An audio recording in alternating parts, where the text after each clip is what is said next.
నమస్కారం. ఈ సెషన్‌లో content negotiation in ASP.NET core web API గురించి డిస్కస్ చేద్దాం. సో, కంటెంట్ నెగోషియేషన్ ఎందుకసలు యాక్చువల్‌గా RESTful సర్వీసెస్‌లో? Content negotiation is essential in RESTful services because it allows this service to serve different formats of the data requested by the client. So that means ఏంటంటే client అనేవాడు server కి request పెట్టినప్పుడు ఏ format లో data అనేది return చేయాలి, that means response body అనేది ఏ format లో respond అవ్వాలి అనేది మనకి కంటెంట్ నెగోషియేషన్ అనేది డిసైడ్ చేస్తుంది. So this capability is crucial because it enables clients with different needs or specifications to consume the same service. Like normal గా చూస్తే ఒక క్లయింట్ అనేవాడు సపోజ్ డేటాని JSON ఫార్మాట్ లో అడిగితే ఇంకొక క్లయింట్ అనేవాడు XML ఫార్మాట్ లో అడగచ్చు. అలా మనకి మల్టిపుల్ డేటా ఫార్మాట్స్ అనేది ఉన్నాయి. సో అయితే ఇక్కడ ఈ సినారియో చూస్తే సపోజ్ క్లయింట్ 1 అనేవాడు డేటాని JSON ఫార్మాట్ లో కావాలని అడుగుతున్నాడు. సో ఇక్కడ సర్వర్ అనేది JSON అండ్ XML ఫార్మాట్స్ ని సపోర్ట్ చేస్తుంది. బై డిఫాల్ట్ ఇది JSON ఫార్మాట్ లో వస్తుంది మనకి. Clear? By default JSON format లో వస్తుంది. సో ఇక్కడ నాకు JSON ఫార్మాట్ అనేది అడిగాం కాబట్టి ఇక్కడ మనకి JSON ఫార్మాట్ లో వస్తుంది క్లయింట్ 1 కి. క్లయింట్ 2 అనేవాడు XML ఫార్మాట్ అడుగుతున్నాడు కాబట్టి XML ఫార్మాట్ లో వస్తుంది. సో క్లయింట్ 3 అనేవాడు సమ్ ఏదో ఎనానమస్ ఫార్మాట్ లో అడిగాడు. సో ఇక్కడ ఏం జరుగుతుందంటే ఈ ఫార్మాట్ అనేది దీనిలో లేదు కాబట్టి డిఫాల్ట్ ఫార్మాట్ JSON ఫార్మాట్ కాబట్టి మనకి క్లయింట్ 3 కి మనకి JSON ఫార్మాట్ లో మనకి డేటా అనేది సెండ్ చేస్తుంది. అంటే రెస్పాన్స్ బాడీలో మనకి JSON ఫార్మాట్ లో డేటా అనేది వెళ్తుంది. సో సో ఇప్పుడు చూద్దాం what is content negotiation. Content negotiation is the process of selecting the appropriate data format or representation of your resource based on the client request. So, client request ని base చేసుకొని appropriate data format ని మనం select చేసుకుంటుంది. So select చేసే process ఏదైతే ఉంటుందో దాన్ని మనం కంటెంట్ నెగోషియేషన్ అంటాం. Right? So, when a client makes a request to the server, it includes an accept header specifying the desired format for the response. So accept header లో మనం ఏ format కావాలి అనేది మనం దీనిలో ప్రొవైడ్ చేస్తాం. So based on the accept header the server decides the best format to use to return the response. So based on the accept header మనకి ఇక్కడ server అనేది ఏ ఫార్మాట్ లో రిటర్న్ చేయాలనేది చూస్ చేసుకుంటుంది. Clear? So so content negotiation ఎలా work అవుతుందో చూద్దాం. So first of all client అనేవాడు రిక్వెస్ట్ పంపిస్తాడు. సో సర్వర్ అనేది ఏదైతే క్లయింట్ రిక్వెస్ట్ ఉందో దానిలో యాక్సెప్ట్ హెడర్ ని చెక్ చేస్తుంది, ఇన్స్పెక్ట్ చేస్తుంది. తర్వాత సర్వర్ చూస్ చేస్తే బెస్ట్ మీడియా ఫార్మాట్.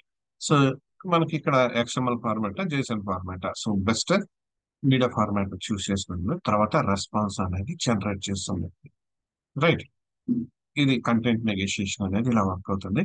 అండ్ నా సింపుల్ గా ఒక ఎగ్జాంపుల్ వల్ల ఇక్కడ చూడండి, నేను ఒక ఎంప్లాయ్ క్లాస్ మోడల్ క్లాస్ అనేది క్రియేట్ చేశాను. అండ్ దీనిలో వచ్చేసి నార్మల్ గెట్ మెథడ్ తీసుకున్నా, లిస్ట్ ఆఫ్ ఎంప్లాయీస్ తీసుకున్నా, అండ్ అలాగే లిస్ట్ ఆఫ్ ఎంప్లాయీస్ ఇంకా రిటర్న్ చేస్తున్నా.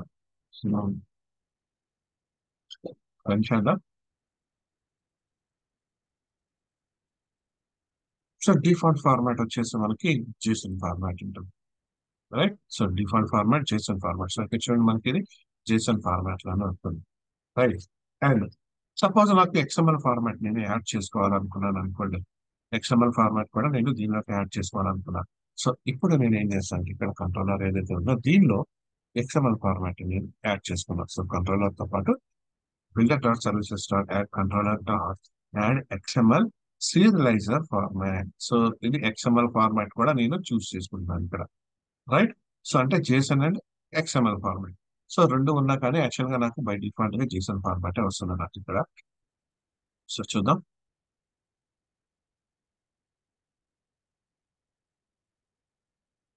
సపోజ్ ఇక్కడ XML ఫార్మాట్ అడిగాను అనుకోండి, ఇక్కడ నాకు డేటా XML ఫార్మాట్ లో వస్తుంది. రైట్? యాక్సెప్ట్ హెడర్ లో. క్లియర్? రైట్? XML ఫార్మాట్ తీసుకున్నాను కాబట్టి. సో సపోజ్ ఇక్కడ JSON తీసుకుంటే నాకు ఇక్కడ JSON ఫార్మాట్ లోనే వస్తుంది. ఓకే? సో XML అనేది నేను యాడ్ చేశాను కదా. సో ఇక్కడ చూడండి నాకు ఇక్కడ JSON ఫార్మాట్ లో వచ్చింది. అండ్ నాకు ఏం కావాలంటే జేసన్ ఫార్మాట్ ఏదైతే ఉందో లైక్ దాన్ని రిమూవ్ చేసి ఎక్స్ఎంఎల్ ఫార్మాట్ నేను యాడ్ చేయాలనుకుంటా. సో అలాంటి కేసులో నేను ఎలా చేస్తానంటే లైక్ ఇక్కడ చూడండి, గమనించండి. ఇక్కడ నేను ఏం చేస్తానంటే యాడ్ కంట్రోలర్ ఆప్షన్ లో remove type. So system text Jason output format అని నేను ఇప్పుడు ఏం చేస్తున్నా, రిమూవ్ చేస్తున్నా. అండ్ నాకు వచ్చేసి ఎక్స్ఎంఎల్ ఫార్మాట్ అని నేను యాడ్ చేస్తున్నట్టు డిఫరెన్స్ ఏంటంటే ఇప్పుడు జేసన్ ఫార్మాట్ అనేది రిమూవ్ చేశాను కాబట్టి మనకు వచ్చే ఫార్మాట్ అనేది డేటా అనేది మనకి ఎక్స్ఎంఎల్ ఫార్మాట్ రిటర్న్ అవుతుంది. సో ఇక్కడ చూడండి, ఇక్కడ టెక్స్ట్ ప్లేన్ ఉన్న కంటిన్యూలో నాకు ఇక్కడ నేను ఎగ్జిట్ చేస్తే చూడండి నాకు ఎక్స్ఎంఎల్ ఫార్మాట్ లాగా వచ్చింది. రైట్, ఎక్స్ఎంఎల్ ఫార్మాట్ లాగా వచ్చింది నాకు. సపోజ్ రైట్, సపోజ్ ఫార్మాట్ నేను జేసన్ ఫార్మాట్ తీసుకున్నాను. ఇక్కడ చూడండి యాక్చువల్గా ఇది ఎందుకంటే మనం రిమూవ్ చేసాం అక్కడ. లేదు, జేసన్ ఫార్మాట్ రిమూవ్ చేసాం కాబట్టి ఇక్కడ ఉండే ఎక్స్ఎంఎల్ ఫార్మాట్ మాత్రమే చూపిస్తాం. అండ్ సపోజ్ మనకి ఫార్మాట్స్ అనేది లేనప్పుడు మనకి ఎర్రర్ మెసేజ్ అనేది ఒకటి థ్రో చేయాలి అనుకున్నాం. రైట్, ఇక్కడ ఏం చేస్తామంటే accept like return history not active. So ఇవి యాక్సెప్ట్ చేయకుండా రిటర్న్ టైప్స్ అనేది. Right, so difference property name null. Suppose ఇక్కడ నల్ ఇస్తున్నాం జేసన్ ప్రాపర్టీస్. అండ్ ఇలాంటి కేసులో ఏం జరుగుతుంది అంటాం. సో ఎక్సెప్షన్ వస్తుంది మనకి. ఐ మీన్ ఎక్సెప్షన్ అంటే ఫార్మాట్స్ అనేది మనకి నల్ చేసేసాం ఫార్మాట్స్ అనేవి. సో ఇప్పుడు చూడండి మనకి response status like 406 status code అనేది మనకి వచ్చింది. రైట్, రెస్పాన్స్ హెడర్ లో మనకి ఎర్రర్ అనేది వచ్చింది ఎక్సెప్షన్. సో ఇక్కడ ఏ కేసులో ఏం చేసామంటే ఫార్మాట్స్ ఏదైతే ఉంటుందో అవి మనం నల్ చేసేసాం అందుకని అలా వచ్చింది మనకి. క్లియర్. అండ్ ఇలా కాకుండా మిడిల్ వేర్ కాంపోనెంట్ ఏం చేయాలనుకోండి, suppose custom middleware. So custom not acceptable అంటే ఈ ఫార్మాట్ ని యాక్సెప్ట్ చేయకుండా ఉండడానికి నేను ఒక కస్టమ్ మిడిల్ వేర్ ఇంప్లిమెంట్ చేశాను. So request delegate and constructor and invoke method like 406 acceptable 4. And like ఇది మనకి చెక్ వచ్చినప్పుడు 406 కదా వస్తుంది. సో ఇక్కడ స్టేటస్ కోడ్ కనుక 406 అయితే లైక్ సో ఇక్కడ ఏం ఇస్తాను కోడ్ తో పాటు so the request format is not supported అని ఒక మెసేజ్ డిస్ప్లే చేస్తుంది.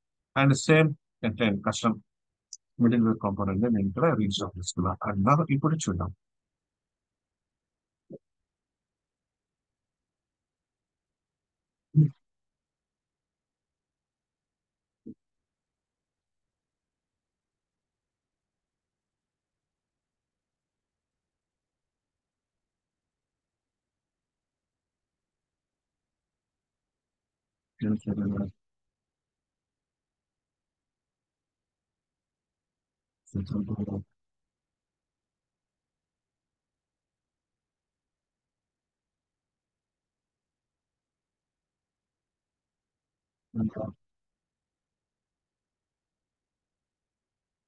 ఇప్పుడు చూడండి, ఇక్కడ మనకి జేసన్ ఫార్మాట్ అని వచ్చింది.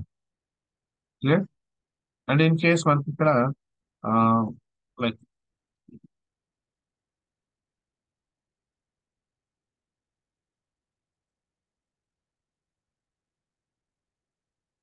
Custom header suppose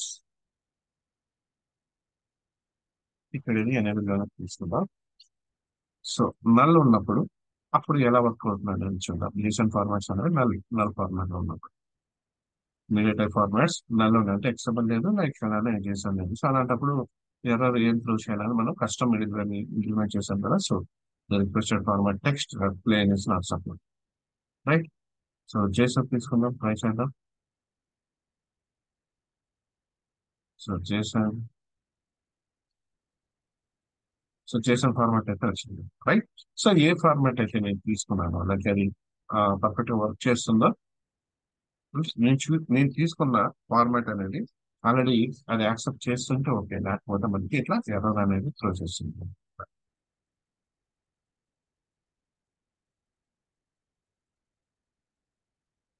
right, so JSON format అయితే ఓకే యాక్సెప్ట్ చేస్తాం.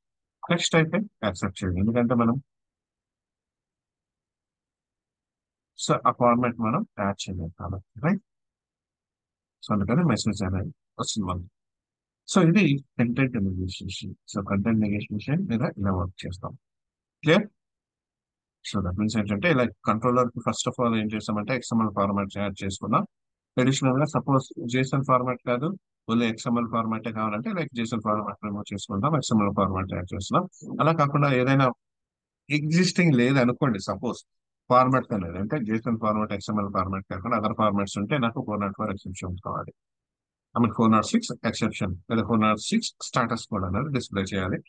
సో నేను తీసుకున్నా. అలా కాకుండా ఏదైనా సంథింగ్ నేను కస్టమ్ మిడిల్ వేర్ ని నేను కస్టమైజేషన్ చేసి ఏదైనా మెసేజ్ డిస్ప్లే చేయాలంటే just like middleware, custom middleware implement చేసి వర్క్ చేసుకో. Clear. So custom middleware మీకు ఆ, అర్థమైపో ఉంటారు యాక్చువల్గా ఎలా చేస్తాం అనేది. సో ప్రతి దానిలో మనం కస్టమ్ మిడిల్ వేర్ అనేది యూస్ చేస్తున్నాం. రైట్, ఇది కూడా important concept, custom middleware ఎలా ఇంప్లిమెంట్ చేస్తాం అనేది. క్లియర్. సో కాన్సెప్ట్ అర్థమైంది అనుకుంటున్నాను. నెక్స్ట్ కాన్సెప్ట్ మళ్ళీ కనుక